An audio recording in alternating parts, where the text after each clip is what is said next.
call is being made for healthy young men to donate sperm as an increasing number of people rely on sperm donation to have babies.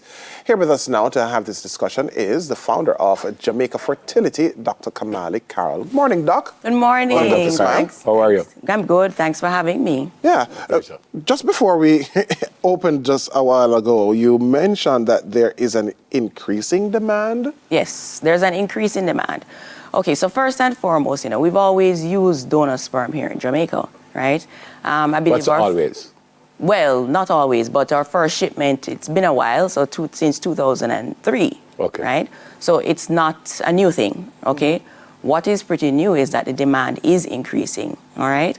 And the demand is increasing because, one, historically what would happen is that all the donor sperm that we use here in Jamaica would have been imported, okay? But it is quite cost prohibitive for many people.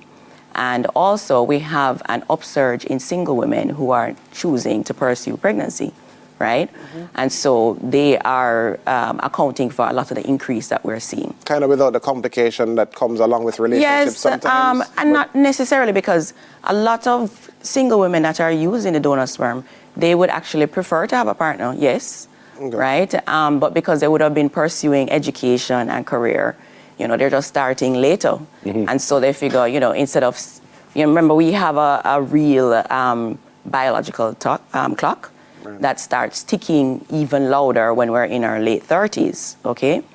And so rather than saying, okay, I want to forego this, having parents that choose to do it on their own, they're stable.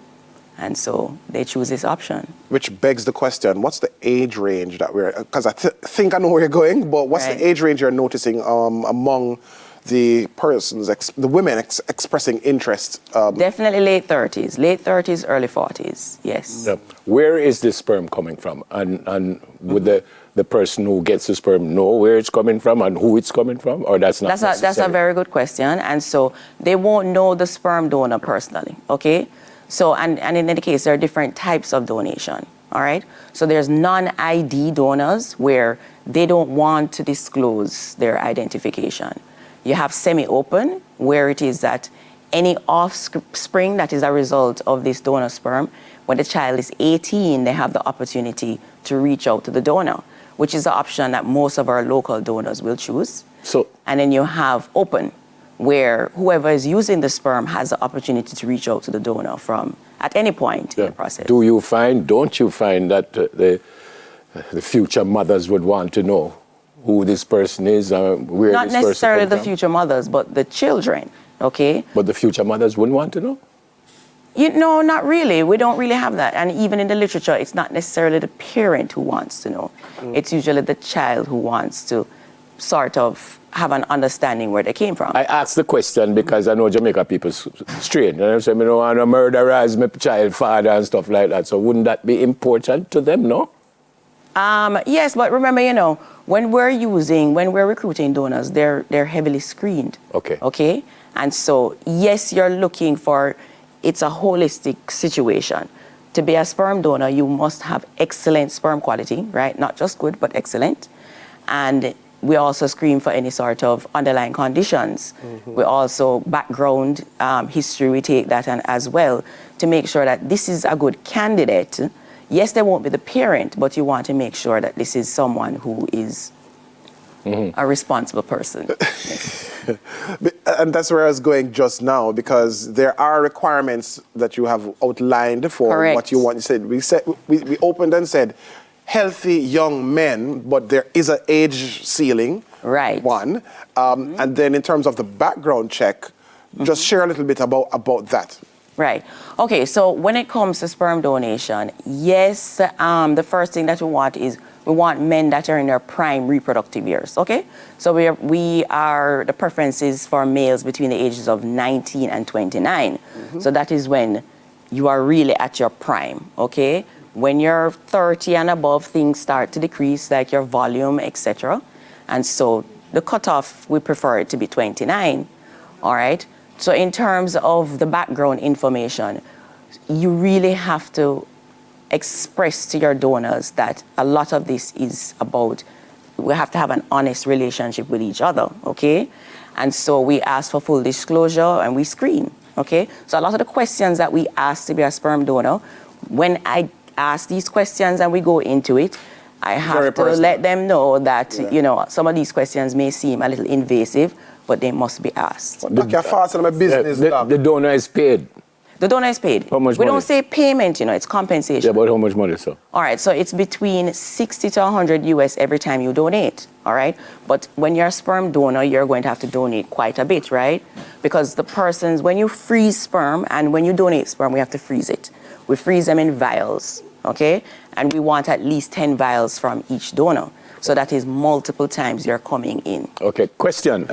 Yeah, visiting. Yes. Well, no, man, you said it the right way. Yeah, exactly. No pun intended. No, you said it the right way. Question, because at the top, Garth said local sperm donors, and you said we've been importing. Yes, so why are we heading for local? No, because we're not getting any from foreign anymore, well, or people want local people? It's cost prohibitive, and also, remember, you know, we are not only servicing our Jamaican population, we're servicing the diaspora. Right, we have a lot of Jamaicans who want Jamaican sperm. I asked the question, sorry, Garth, I asked the question if the mother would want to know. Would the father want to know who the person is that getting his sperm? Well, the thing is that the father can't go that way, in that direction. Cannot? No, so the father can't know. So unless the child reaches out, or it depends on what option you choose. So if you choose non-ID, you won't know. If you choose semi-open, then you may know when the child is an adult. And if you choose open, then they... So I can't decide who gets my sperm? You cannot decide. What happens is once we screen a donor, you're accepted into the profile, we make a donor profile.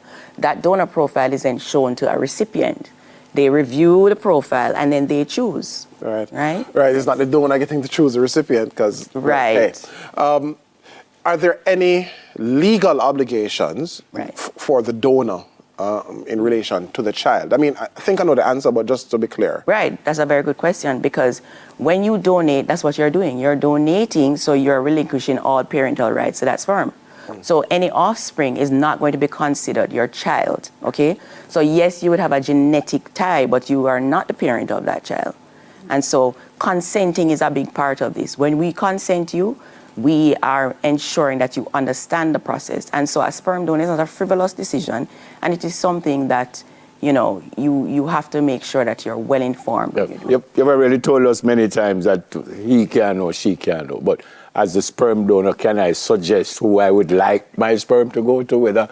No, all right, so I think you're going down. There is something called known sperm donation, you know. Right. And there are persons who pursue that, where you know someone and they are donating sperm to you, and it's a known donation. Still, you know, you don't have any parental rights, but that's still considered known donation. Yeah. So that's something that is different. Yeah. So this process is what IVF, in vitro fertilization, correct?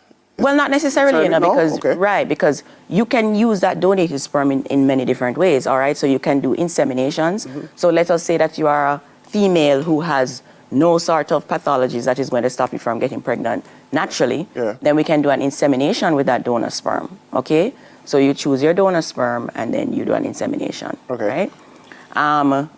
But however, if there is some sort of infertility on the female side, then it may lead to you using that donor sperm for IVF. Yes. Yeah, how successful is that in Jamaica, the IVF?